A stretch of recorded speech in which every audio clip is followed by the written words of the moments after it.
விளையாடும் உன்னத கவிச்சிங்கம் தளத்தில் விழலாகுமா மகனே சந்தனம் சேராகுமா காலத்தில் அழியாத காவியம் கர வந்த மாபெரும் கவி மன்னனே உனக்கு தாயொரு மொழி சொல்லுவேன்.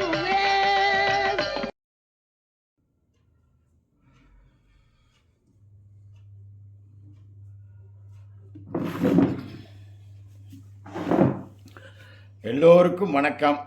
நான் தான் திருச்சி எம் சீனிவாசன். அன்பு நண்பர்களே, நமது நடிகர் திலகம் ஆரூர் அண்ணன் கலைக்குரிசில் கலை சக்கரவர்த்தி கலைத்தாயின் தவப்புதல்வன் சிவாஜி அவர்களுடைய அற்புதங்களை ஒவ்வொரு வாரமும் பார்த்து வருகிறோம். நம்ம பார்க்க போகிற படம் அண்ணனுக்கு ஜோடியே கிடையாது. பாருங்க, ஒரு பராசக்தியிலேயே பெரிய ஹீரோவானவர் அவ்வளோ பெருசாக வளர்ந்ததுக்கு அப்புறமும் கூட ஒரு ஹீரோயின் அவருக்குன்னு இல்லாமல் நடிச்சிருக்காருன்னா அந்த தைரியம் தில்லு. நம்ம நடிப்புடா, மக்கள் பார்ப்பாங்க, கலெக்ஷன் வரும், பார்த்துக்கலாம். அதான் நான் சொன்னேன், டிஃப்ரெண்ட்டாக நடிக்கக்கூடிய ஒரே நடிகர் இந்த உலகத்திலே அவர் தான். நிறைய கதாபாத்திரங்கள் மட்டும் இல்லை. பாருங்கள், இந்த படத்தில் ஜோடியே கிடையாது, அண்ணன் மட்டும்தான் இருப்பார். படம் பார்த்திங்கன்னா ஒரு அழகாக இருப்பார் ஆள். இது என்ன படம்? நானே ராஜா. நானே ராஜா, என்னைக்குமே நானே ராஜாங்கிறது சிவாஜி ஒருத்தர் தான் சினிமா உலகத்தில், தெரிஞ்சுக்கங்க. அந்த படத்தோட இதுதான் இன்றைக்கி நம்ம பார்க்க போகிறோம். அண்ணனோட 28வது படம் 25/1/1956 வந்திருக்கு. கதை, திரைக்கதை, வசனம் கவிஞர் கண்ணதாசன். இதில் 56 வந்த படம் நான் பெற்ற செல்வம், நல்ல வீடு, நானே ராஜா. இதில் ஒரு பெரிய பியூட்டி என்ன தெரியுமா? நான் பெற்ற செல்வம், நல்ல வீடு, இது 2 படமும் ஒரே நாள் ரிலீஸு, 14/1/1956. நல்லா பார்த்துங்க அப்போவே. அதுக்கு அடுத்தது நானே ராஜா. எத்தனை நாள்? 14/1/56 அந்த படம் வந்தோடனே 25/1/56 இந்த படம் வந்திருக்கு. எத்தனை நாள் கேப்பு பாருங்கள். ஒன்லி 10 நாள் தான், 11 நாள் தான் கேப்பு நானே ராஜா வந்தது. அடுத்தது தெனாலிராமன் 3/2/56, ஒரு மாதம். அடுத்தது பெண்ணின் பெருமை 17/2/56. அடுத்த 10 நாளில் 15 நாளில் பெண்ணின் பெருமை வந்திருக்கு, 100 நாள் ஓடி இருக்கு.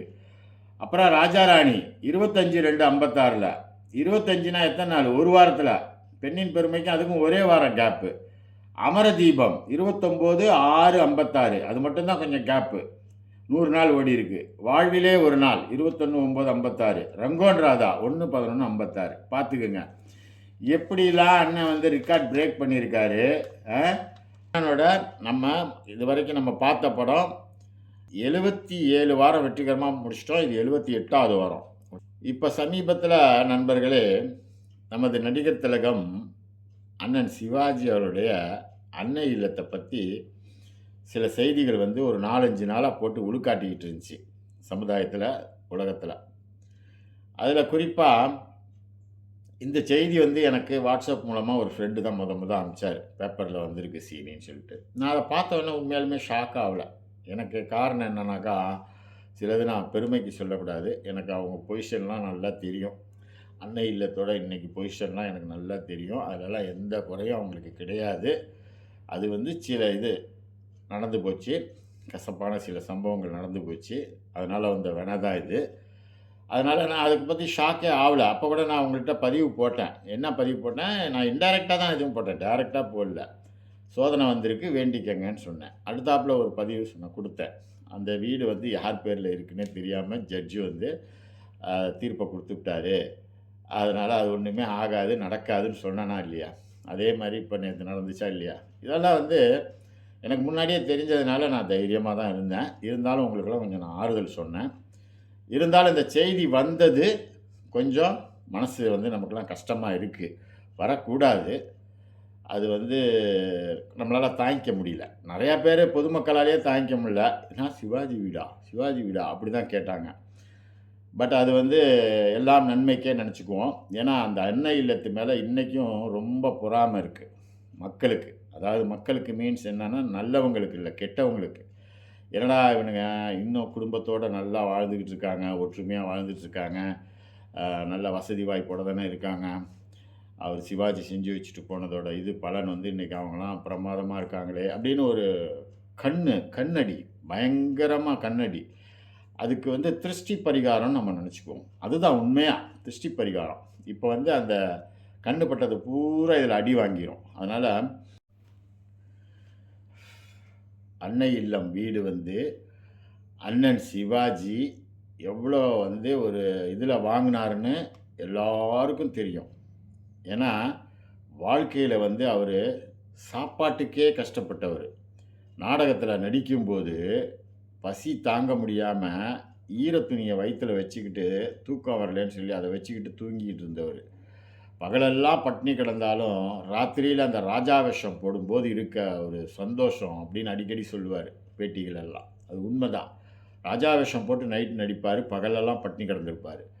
அப்போ ஏதாவது ஞாயிற்றுக்கிழமையில் அந்த ஊரில் பெரிய மனுஷனுங்க விருந்து வைப்பானுங்க, நாடக கம்பெனியை கூப்பிட்டு. அப்போ போய் ஆஹா நல்ல சாப்பாடு கிடைக்குதேன்னு சொல்லி ஆசையில் போய் சாப்பிட்டவர். அப்பேற்பட்டவர் அவருக்கு வந்து அழைப்பு வந்து பராசக்திக்கு போய் நடித்து சம்பாதிக்க ஆரம்பித்த உடனே அந்த வீடு வாங்கினார். அவர் பணக்காரனாக இருந்து நடிக்க வந்தவர் இல்லை, பரம ஏழையாக இருந்து நடிக்க வந்து சூப்பர் ஸ்டார் ஆகி அந்த காசில் போட்டு வீடு வாங்கினா அந்த வீடு வந்து அவ்வளோ சீக்கிரம் போயிடுமா? அன்னை இல்லம்னு பேர் வச்சார் அவங்க அம்மாவுக்காக. அதில் ஒரு குழந்தை உட்காந்து படிக்கும். நம்ம படிக்கலை, அந்த வர சந்ததியெலாம் குழந்தைங்களாம் நல்லா படிக்கணும்னு சொல்லி தான் அந்த சிலையை நினைவு சின்ன மாதிரி வீட்டில் வச்சுருப்பார். அந்த வீட்டில் வந்து அவர் எவ்வளோ வருஷம் இருந்தவர், வாழ்ந்தவர், எத்தனை பிறந்த நாள் அங்கே கொண்டாடினார். நம்மலாம் எத்தனை தடவை அந்த வீட்டுக்குள்ளே போயிருக்கோம், வந்திருக்கோம். அவரை வந்து அங்கே வந்து அப்படியே மகாராஜா மாதிரி வந்து அந்த பிறந்த நாளுக்கு வந்து உட்காருவார் சேரில், மாலையெல்லாம் போட்டு அவருக்கு மரியாதை செலுத்துவோம். எத்தனை நடிகர் நடிகைகள் வந்தாங்க. அந்த வீடு எவ்வளோ பெரிய விருந்து மாதிரி வீடு. குடும்பத்தை சேர்ந்தவங்க வேலைக்காரங்களே 100 பேர் ஒரு வேலைக்கு சாப்பிடுவாங்கன்னு சொல்லி நான் காலேஜ் படிக்கும்போதே எனக்கு ஒரு செய்திலாம் நான் படித்தேன் புக்கிலலாம். அந்த மாதிரி ஒரு கஷ்டப்பட்டு வந்தவர் வாங்கின வீடு சும்மா போகுமா? ஷூட்டிங்லலாம் அவர் எப்படி தெரியுமா நடித்தார்? சும்மா சாதாரணமாக நடிச்சுட்டு சம்பாரிச்சிருந்தாலே போதுமே. 24 மணி நேரத்தில் 20 மணி நேரம் 3 ஷிஃப்ட்டு அவர் வந்து தொடர்ந்து நடித்து 20 மணி நேரம் உழைச்சார். 4 மணி நேரம் தான் ரெஸ்ட்டு. 7லேருந்து 1, 2லேருந்து 9, அப்புறம் 10லேருந்து 5, கிட்டத்தட்ட 20 மணி நேரம் ஃபுல்லாக ஷூட்டிங்லேயே இருந்தார். எந்த ஸ்டுடியோ போகிறாரோ அந்த ஸ்டுடியோவில் அவருக்கு ரூம் இருக்கும். அங்கே தான் போய் இதெல்லாம் பண்ணுவார், ரிலாக்ஸ் பண்ணுவார். இடையில லஞ்சு சாப்பிட்டுட்டு கொஞ்சம் நேரம் அப்படியே சாய்வார். இது மாதிரி 20 மணி நேரம் உழைச்சவர். அப்படிலாம் கஷ்டப்பட்டவருக்கு கட்டின அந்த அன்னை இல்லம் என்றைக்கும் அன்னை இல்லமாக தான் ஜொலிக்கும். அதில் எந்த எல்லளவும் மாற்றம் கிடையாது. அவங்க குடும்பம் ரொம்ப ரொம்ப நல்லா தான் இருக்கும். அதிலெல்லாம் வந்து அவரோட ஆசீர்வாதம் என்றைக்கும் மேலேருந்து இருக்குது. அது இல்லாமல் அவர் நடித்த அந்த பராசக்தியோட அருள் அவருக்கு இருக்குது. எல்லா கடவுளையும் அவர் வந்து ரொம்ப மனதார வேண்டுறவர். கோயில்களுக்கெல்லாம் யானை கொடுத்தவர். சமயபுரம், திருவானைக்கோயில், திருப்பதி இதுக்கெல்லாம் யானை கொடுத்தவர். வேளாங்கண்ணி கோயிலுக்கு மணி கொடுத்தவர். நாகூர் தர்காவுக்கு சந்தனப்பேலா கொடுத்தவர். அதனால் எல்லா தெய்வமுமே அவரை கைவிடாது. அவருக்காக வேண்டி, யாருக்காக வேண்டி? சிவாஜி கணேசன்ற அந்த ஒரு நல்ல மனிதருக்காக வேண்டி அந்த அன்னை இல்லம் என்றென்றைக்கும் ஜொலிச்சுக்கிட்டு அதே போக் ரோட்டில் சிவாஜி கணேசன் சாலையில் அப்படியே ஒளிர் விட்டு மின்னிட்டு தான் இருக்கும். நம்ம ரசிகர்கள் அங்கே போயிட்டு வந்துட்டு தான் இருப்போம். நம்ம உயிருள்ள வரைக்கும் இது நடக்கும். இதில் எந்த மாற்றமும் இல்லை. இந்த இதை வந்து சில எதிரிகள் ரொம்ப அப்படியே மனசளவில் சந்தோஷப்பட்டானுங்க. ஆஹா இப்படிலாம் ஒரு நியூஸ் வந்துருச்சே அப்படி இப்படின்னு சொல்லிட்டு என்ன ஆக போதோ என்னென்னமோ வதந்திகள் இஷ்டத்துக்கு யூடியூப்பில் மைடியூப்பில் பேசிக்கிட்டு என்ன எனக்கு உண்மையாலுமே சிரிப்பு தான் வந்துச்சு. அடையாண்டா வெட்டி பயல்களா, இன்னும் ஒரு 1-2 நாளில் பாருங்கடா எல்லாம் அவன் இதை வந்து மூடிக்கிட்டு போயிடுவீங்க. அது மாதிரி நடக்க போகுதுடான்னு எனக்கு தெரியும். ஏன்னா எல்லாமே எனக்கு தெரியும். நான் அதான் சொல்கிறேனே, அது வீட்டோட நிலைமை இன்றைக்கி என்னான்னு எனக்கு நல்லா தெரியும். என்ன ஒன்றும் குறையும் இல்லை. அவங்க நல்லா தான் இருக்கிறாங்க. எல்லாம் நல்லபடியாக முடிஞ்சிருச்சு. ஸோ ரொம்ப மகிழ்ச்சி. நம்ம ரசிகர்கள் வந்து சந்தோஷமாக இருங்க. என்னென்னைக்கும் அண்ணன் புகழை வந்து என்னென்னைக்கும் யாராலையும், அதாவது சூரியனை மறைக்க முடியுமா? சந்திரனை மறைக்க முடியுமா? அது மாதிரி அண்ணன் சிவாஜியோட புகழை எவனாலையும் மறைக்க முடியாது. அது வந்து ஏன்னா அதோட ராசி. ராசி மீன்ஸ் அவர் நல்ல ஒரு மனிதர், குழந்த மனசு, நல்லதை எல்லாருக்கும் செய்யணும், ரீசனபிளாக செய்யணும், ஏமாந்து செஞ்சிடக்கூடாது, உண்மையாக கஷ்டப்படுறவனுக்கு செய்யணும். மனைவி, பிள்ளைகள், அண்ணன், தம்பி, தங்கச்சி எல்லா குடும்பத்தையும் ஒன்றா வச்சுக்கிட்டு அவ்வளோ பேர்த்துக்கும் சாப்பாடு போட்டுக்கிட்டு அவ்வளோ பேருக்கும் ஒவ்வொரு பொறுப்பை கொடுத்துட்டு தம்பி சண்முகம் தான் எல்லாமே பார்த்தவர். அவர் மரணம் அடைஞ்சதுக்கப்புறம் ராம்குமார் ஃபுல்லாக பார்த்தாரு. அரசியல் தலைவர்கள்ட்டெல்லாம் நல்ல பேர் வாங்கினார். பிரதமர், ஜனாதிபதி, முதலமைச்சர் எல்லாத்தையும் நல்ல பேர் வாங்கினார். நிறையா வந்து சத்துணவு திட்டத்துக்கெலாம் பணம் கொடுத்தவர் லட்சக்கணக்கில். இப்போ நம்ம நாட்டு இராணுவ வீரர்கள் சண்டை நடக்கும்போது, சைனா இந்தியா சண்டை நடக்கும்போது பார்டரில் போய் இராணுவ வீரர்களை குஷிப்படுத்த, ஏன்னா அவங்க சண்டை போட்டு அந்த இதிலே இருக்கும்போது கொஞ்சம் மைண்டு டார்ச்சராக இருக்கும், கொஞ்சம் ரிலாக்ஸ் பண்ணுறதுக்காக இவர் நாடகம்லாம் அங்கே போட்டு அவங்களெல்லாம் சந்தோஷப்படுத்தினார். நிறையா வசூல் பண்ணிலாம் கொடுத்தாரு. லால் பகதூர் சாஸ்திரி வந்தப்போ எவ்வளோ நகை, 100 பவுனுக்கு மேலே நகையெல்லாம் அள்ளி கொடுத்தாரு. தங்க பேனாவை கொடுத்தாரு பரிசாக. அது இல்லாமல் அவர் முன்னாடியே அவங்க மனைவி கிட்ட அம்மா கமலா அம்மாவை எல்லா செயினையும் கழட்டி வலையெல்லாம் எல்லாத்தையும் கொடுன்னா அவங்க தாலி கொடியை தவிர மீதி எல்லாத்தையும் அவுத்து கண்ணு முன்னாடியே வச்சு கொடுத்தாங்க. ஒரு துணியில் வச்சு கட்டி மூட்டை மாதிரி எல்லாமே நல்லது தான் செஞ்சுருக்காரு. அவர் வாழ்க்கையில் வந்து ஒரு சிறந்த நடிகர் மட்டும் இல்லை, மிகச்சிறந்த மனிதன். அதுதான் முக்கியம். இப்படி தான் வாழணும், எப்படியும் வாழணும்னு வாழ்ந்தவர் கிடையாது. அதனால தான் அவர் புகழ் வந்து என்றைக்குமே எவனாலையும் அழிக்க முடியல. இப்போ கூட பாருங்கள், இந்த 2-3 நாளில் எல்லாம் மூட் அவுட் ஆகிடுச்சிங்க. நம்ம ஆளுங்க எல்லா பேரும் நினச்சிருப்பானுங்க, அவர்னா செத்து இத்தனை வருஷம் ஆச்சு, இன்னும் பிறந்தநாள் கொண்டாடுறானுங்க, இன்னுமேட்டு என்ன செய்ய போகிறானுங்கன்னு பார்ப்போம் அப்படியெல்லாம் நினச்சிருப்பானுங்க. டேய், இன்னுமேட்டு தான்டா இதுக்கு மேலே செய்ய போகிறோம் பாருங்கள். அதனால் எங்கள் உயிரெலாம் இருக்கிற வரைக்கும் அவரோட புகழ் வந்து என்றைக்கும் அழியாது, அது வேறு விஷயம். ஆனால் இந்த மாதிரி ஒரு செய்திலாம் இனிமேட்டு வரவே வராது. அன்னை இல்லம் சார்ந்தவர்கள், அண்ணன் சிவாஜி பெற்ற பிள்ளைகள் 4 பேருமே, அவங்களோட சந்ததிகளும் என்னென்னைக்கோ அவரோட ஆசீர்வாதத்தில், கடவுளோட ஆசீர்வாதத்தில் ரசிகர்களாகிய நாங்கள் கோடிக்கணக்கான பேர் இருக்கோம் உலக அளவில். எங்களுடைய ஒரு வாழ்த்துதலில் அவங்கெல்லாம் ரொம்ப நல்லா தான் இருப்பாங்க. இந்த வீடியோ மூலமாக தெரிவிச்சுக்கிறேன். அதனால் இந்த பேட்டரை இதோடு விட்டுருவோம். இப்போ வந்து நம்ம பார்க்க போகிற படம் நானே ராஜா. நானே ராஜா, சிவாஜி என்னன்னைக்கு ராஜா, முடிசூடா மன்னன் திரையுலகத்தில்.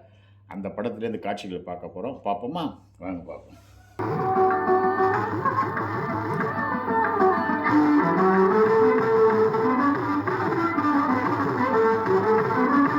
ஆதியந்தம்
இல்லா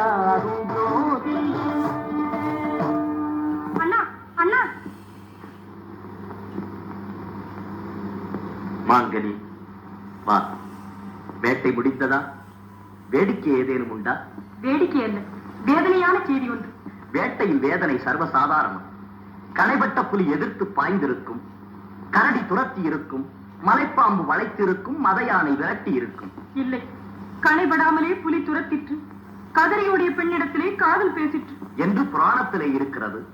காட்டிலே யாராவது பாகவதர்கள் காலட்சேபம் செய்தார்களோ? இல்லை, பனிப்பாளையக்காரன் தம்பியாம் காட்டுக்கு வந்தான். என்னை கண்டான், அழகா இருக்கிறாயே என்றான். பயந்தேன், அருகிலே வந்தான், ஓடினேன். துரத்தி என்னை வளைத்துக் கொண்டான், தொல்லை கொடுத்தான். கேமரையும் விடாமல் கெடுக்க முயன்றான் என்று கேவல பேச்சு பேசினான். ஐயோ, என்ன சொல்வேன் அண்ணா? எப்படியோ தற்காத்துக் கொண்டு ஓடி வந்து விட்டேன். தங்கையை கெடுக்க முயன்றான், தமையனின் வீரத்தை பழித்தான். இன்னும் அவன் உயிரோடு இருக்கிறான். வந்துவிட்டான். புல்லர்களை தூள் தூளாக்கும் நேரம் வந்துவிட்டான். ரத்தம் படிந்து காய்ந்திருக்கும் வேர்களை சுத்தப்படுத்துங்கள். போர் எங்கே என்று கேட்டு பூரித்திருக்கும் வாட்களை சூடாக்குங்கள். திருமதி படித்தும் அரைக்கூட்டத்தும் சிரமருக்க சாவுங்கள். படை காட்டுங்கள், வாசலைக்கு கொண்டு போங்கள். மாணவது மரக்குளத்தும் மான்பழிக்க முயன்றவரை அங்கமாக வெட்டுங்கள். அணுவணுவாக துண்டாக்கி நாய் நரி காக்கி கழுகுகளுக்கு இடையாக்குங்கள். கொஞ்சம் பொறுங்கள். வெட்டி வீழ்த்தி ஒரேடியாக கொண்டு விட்டால் போதாது, அவனை கைது செய்து கதையடி கொடுத்து சொன்ன சொல்லுக்கு மன்னிப்பு கேட்க செய்து பின்பு தூள் தூளாக்க வேண்டும். அதுவும் சரி. சொன்னாலும் பார்த்த அந்த சூதுமதி படைத்தவனை கட்டி இழுத்து வில்லாளன் அரண்மனைக்கு கொண்டு வாருங்கள். அண்ணா, இன்னொன்று. என்ன? கெட்டவனுக்கு காதலி ஒருத்தி இருக்கிறான், கட்டுக்குலையாத பேரழகி அவள். கற்பு நெறிக்கும் உங்களுக்கும் என்னடி சம்பந்தம் என்று கேட்டானே அந்த கயவன், அவனை படித்து பழிவாங்க, அவனை சிறையெடுத்து வர வேண்டும், சித்திராதை செய்ய வேண்டும். காமுகனை கட்டி இழுத்து அவன் கண் முன்னால் அவளை நிறுத்தி காரணா இந்த காட்சி என்று கூற வேண்டும்.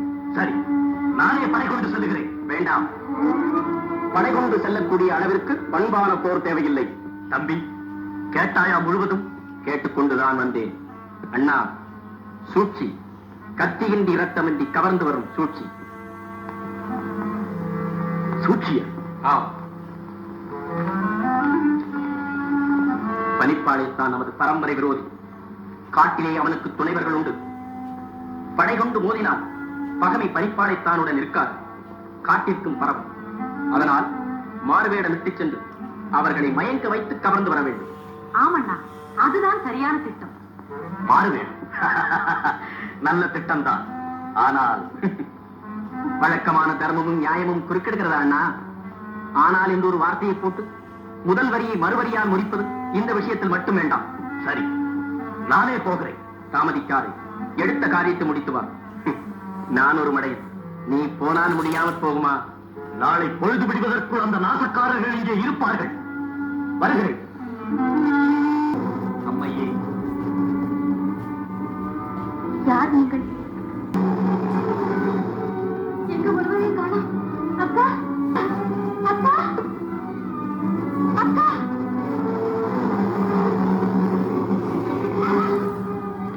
மாமா, என்னம்மா? அக்காவையும் தேர்தல் அக்காவையும் காணோம். என்ன காணவில்லையா? ஊர்மிளா, என்ன நடந்தது? எங்கே அவர்கள்? உனக்கு தெரியாது? இல்லை, நாங்கள் உணவெடுத்துக் கொண்டு இப்போதுதான் வந்தோம். சிங்கவேட்டை அண்ணா, நீ நம்முடைய ஆட்களை அழைத்துக் கொண்டு போய் எல்லைப்புறம் முழுதும் சுற்றி பார்த்து அவர்களுக்கு என்ன நடந்தது, எங்கே இருக்கிறார்கள் என்பதை பார்க்குவான். போசிக்கிறோம். சரி அண்ணா.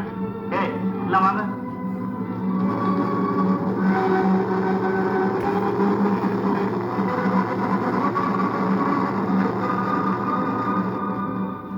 பார்த்தாயா தம்பி, இதுதான் சிறைச்சாலை. கத்தியும் கையுமாக திரியும் கொள்ளைக்காரர்களை தத்துவ ஞானிகளாய்க்கு வைக்கும் கலாசாலை. உத்தமர்களுக்கு இது ஓர் உல்லாசச் சோலை, உன்னை போன்ற பித்தர்களை பிழிந்தெடுக்கும் ஆலை. முறை கட்டவனே, சாது வேஷம் போட்டு தனியாக இருந்த எங்களை தூக்கி வந்து விட்டு கேலி பேசுகிறாயா? கேலி. சாது வேஷம் போட்டது ஏனென்று கேட்கிறாயா? தம்பி, கத்தி எடுத்திருப்பேன், களத்திற்கும் வந்திருப்பேன், உன் கழுத்தையும் அறுத்திருப்பேன். நீ சுத்த வீரனாக இருந்திருந்தால். பண்பு கட்டவனே, தகாத முறையில் என் தங்கையை நெருங்கினாய் நீ. யார்? யார் உன் தங்கை? என்ன பேசுகிறார்? ஒன்றுமறியா உத்தமனே, உயிரை எடுத்து விடு, மறவன் பொறுப்பான். மானத்தை பழிக்காதே, நாவை அறுப்பான். கூறுகிறேன் கேள் விவரமாக.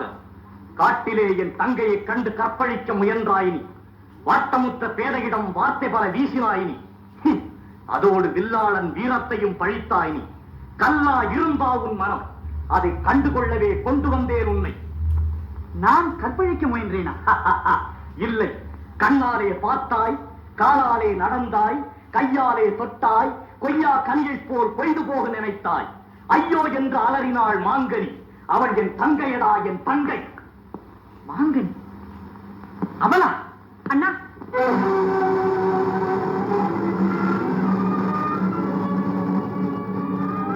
இந்த கைவனிடம் நின்று பேசுவது உங்கள் கௌரவத்திற்கே இருக்கு. வந்துவிடுங்கள். ஆம், கொண்டு போய் உள்ளே தள்ளுங்கள். ஜாக்கிரதையாக கவனித்துக் கொள்ளுங்கள். அவன் கேட்பதையெல்லாம் கொடுங்கள். இறந்து போகாமல் பார்த்துக் கொள்ளுங்கள். இவர்களெல்லாம் சுலபத்தில் இறந்துவிடக் கூடாது. தம்பி, உள்ளே இருந்து நடப்பதை கவனி. கொண்டு போங்கள்.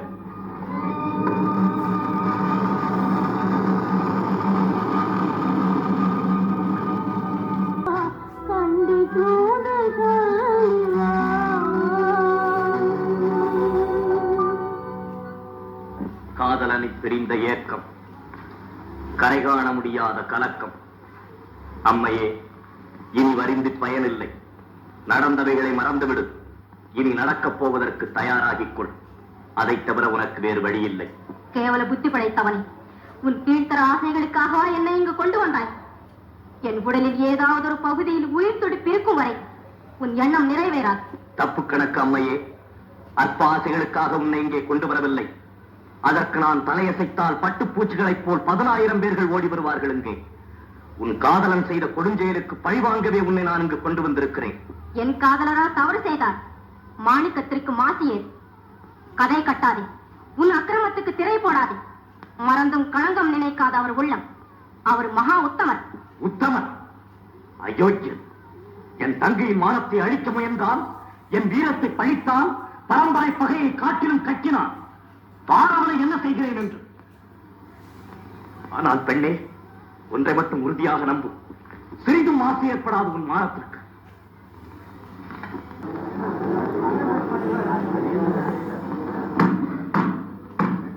பகைவரின் துடுக்கடக்கிய பாண்டியர் பரம்பரை, நுண்மீன கொடி கொண்ட தன்மான தமிழ்மரவர், வேல் பாளையாறுவடி வில்லாள மன்னர் வருகிறார், வருகிறார்.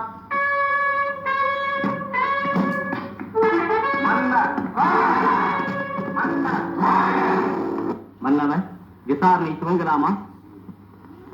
முதல் வழக்கு கோட்டூர் கண்ணனார் தொடுப்போர், கோயிலூர் வாஞ்சி எதிர்ப்போர். முல்லைக்குடியார் சாட்சி. கோட்டூர் கண்ணனார், கோவிலூர் வாஞ்சி, முல்லை கொடியாள். தெள்ளு தமிழ் மீது ஆணை, நான் சொல்வதெல்லாம் உண்மை என்று சொல்லுங்கள். தெள்ளு தமிழ் மீது ஆணை, நான் சொல்வதெல்லாம் உண்மை. என்ன இவர்கள் வழக்கு? மன்னவர், கோட்டூர் கண்ணனாருக்கும் கோவிலூர் வாஞ்சிக்கும் நெடுநாளாக பகையாம். அதனால் கோட்டூராரின் மனைவி முல்லை கொடியாளை கோவிலூரார் சிறையெடுத்து வைத்திருந்தார். ஆராய்ச்சி மணி காவலரிடம் கோட்டூரார் இதை அறிவித்து மீட்டு தர கேட்டார். மீட்டு நேரே மன்றத்திற்கு கொண்டு வந்திருக்கிறோம். கோட்டூராரின் மனைவி முல்லை கொடியாளை சிறையெடுத்து வைத்திருந்தார். முல்லை கொடியாள் இவர்தான்.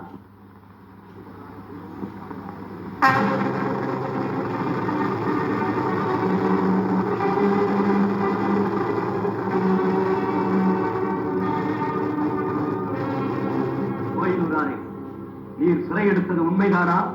உண்மைதான் மன்னவா. காரணம்? பழிக்கு பழி, அவமானத்திற்கு அவமானம். நீர் என்ன கூறுகிறீர்? அதற்கு இதுதானா வழி? கணவன் செய்த குற்றத்திற்கு மனைவியை சிறையெடுப்பது கேவலம் கயவர்கள் கூட செய்ய விரும்பாது. அதனால் தான் சிறையெடுத்துச் சென்றேன். நீதி வழுவாத அரசியலுக்கும் மன்னர் பெருமானே, நீங்கள் இதை ஒப்புக்கொள்கிறீர்களா? கணவனின் தவறுக்கு மனைவியை தண்டிக்கலாமா? கணவன் செய்த தவறு மனைவிக்கு தெரியாமலே இருந்திருக்கலாமே. பெண்ணுக்கு பழி பிறந்தால் அது என்றைக்குமே அழியாது. மன்னவர், நீங்கள் சொல்லுங்கள், நீங்கள் சொல்லுங்கள். எனக்கு நல்ல தீர்ப்பு வழங்குங்கள், நல்ல தீர்ப்பு வழங்குங்கள். கோயிலூரார் சிறையெடுத்தது உண்மை என்பதை ஒப்புக்கொள்ளுகிறார். செய்ததற்கு காரணம் கூறுகிறாரே தவிர காரியத்தை மறுக்கவில்லை. தண்டனைக்கு கருணை காட்டத்தான் காரணம் பயன்படுமே தவிர சட்டத்திற்கு காரணத்தை பற்றி கவலை இல்லை. ஆகவே சிறையெடுத்த குற்றத்திற்காக சட்டப்படி கோயிலூராருக்கு 2 வருட முகமூடி தண்டனை அளிக்கிறேன்.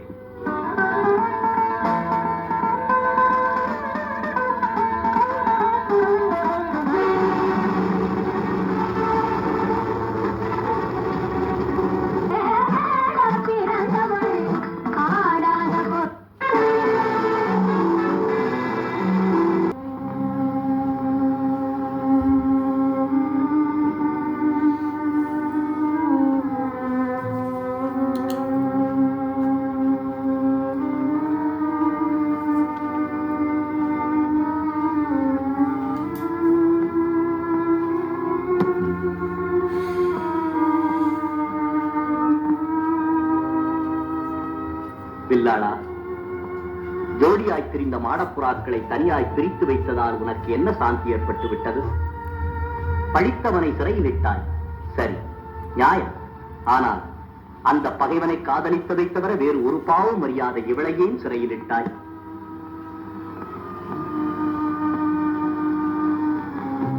ஏன் சிறையில் இட்டாய்? ஏன் சிறையில் இட்டாய்? ஏன் சிறையில் இட்டேன்? பகைவன் கையாண்ட வழியிலேயே அவனை பதம் பார்க்க.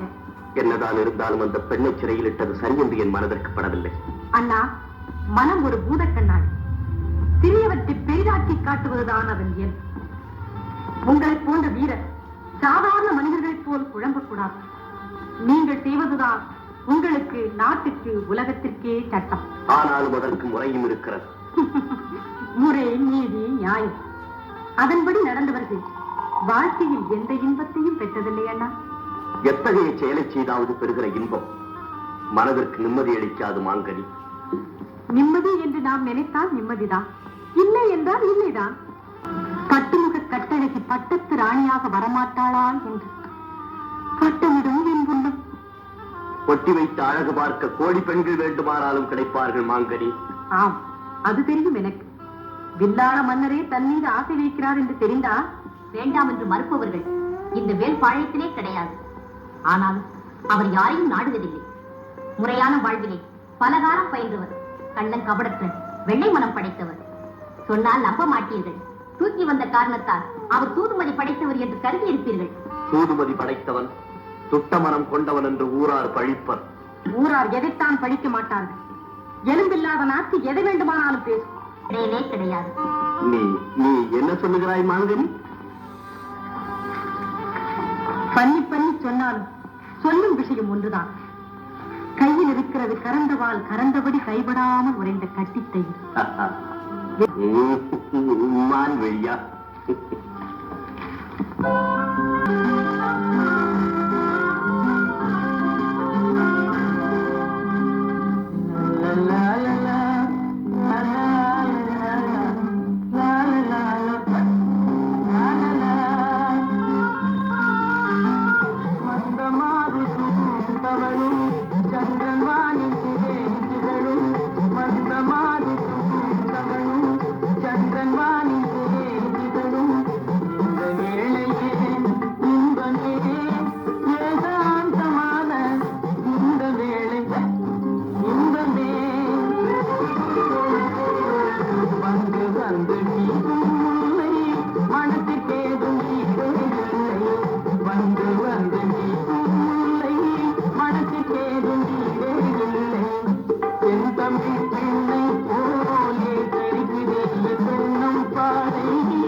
கருத்தை கொள்ளை கொண்டார் வாழ்விலே,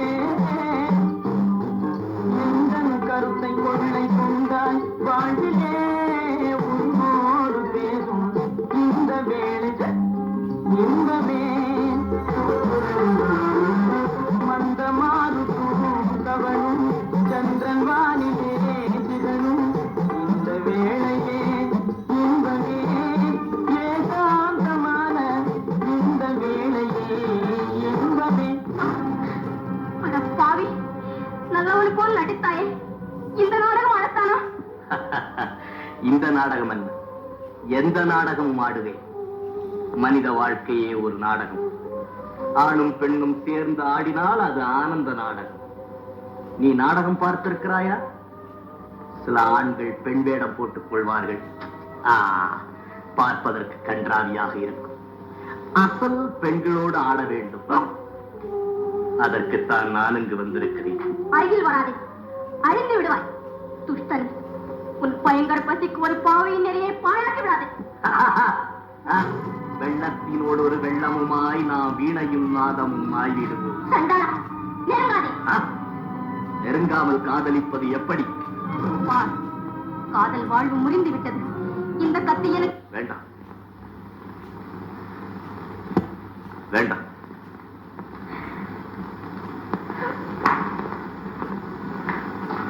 ஒருமாங்கனி, நீ தூதன் என்பதை நம்புகிறேன். சொல்ல வந்த செய்தி என்ன? கோரிக்கையா மிரட்டலா? முதலில் கோரிக்கை.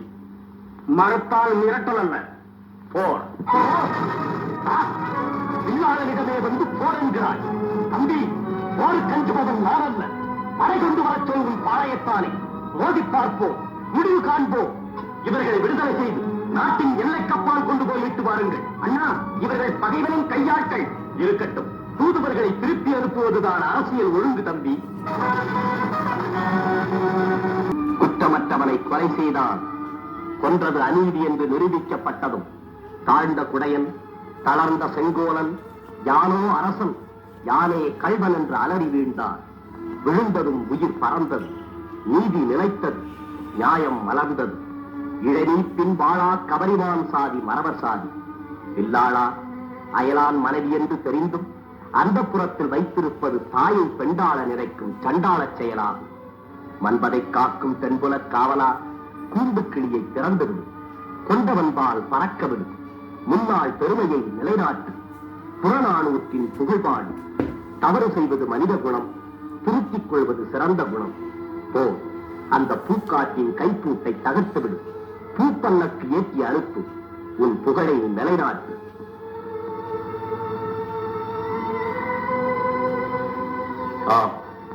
ஆம் என்பது சம்மதம், ஆமாம் என்பது அழுத்தமான சம்மதம். ஏன் இந்த சம்மதம்? எதற்காக என்பதுதான் புரியவில்லை எனக்கு. ஏதாவது சிந்தனையா அண்ணா? ஆம் தம்பி, சிந்தனை கண்ட முடிவு. நன்றாக சிந்திக்க தெரிந்தவர்களுக்கு இது இயற்கை. பல பேர் சிந்திக்கிறார்கள், பல ஆண்டுகளாக சிந்திக்கிறார்கள், முடிவு தெரியவில்லை. நீ சிந்திக்கிறாய், முடிவு கட்டுகிறாய். என்னண்ணாவல்லவா? அந்த முடிவு ஒரு முறை இழைத்த அநீதியின் முடிவு. புரியவில்லை அண்ணா.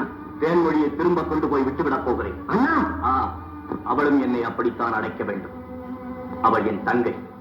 தங்கையை அண்ணன் ஏன் சிறை வைக்க வேண்டும்? சங்கணன், இப்போது நீ என்னிடம் எதுவும் பேசாதே, எந்தவித சமாதானமும் சொல்லாதே. என் முடிவை நிறைவேற்று போ. நான் இதை விரும்பவில்லை. அதிகாரம் ஆணையிடுகிறது. அடங்கி நடக்கிறேன். அதிகாரம் அனைத்தையும் செய்யும்.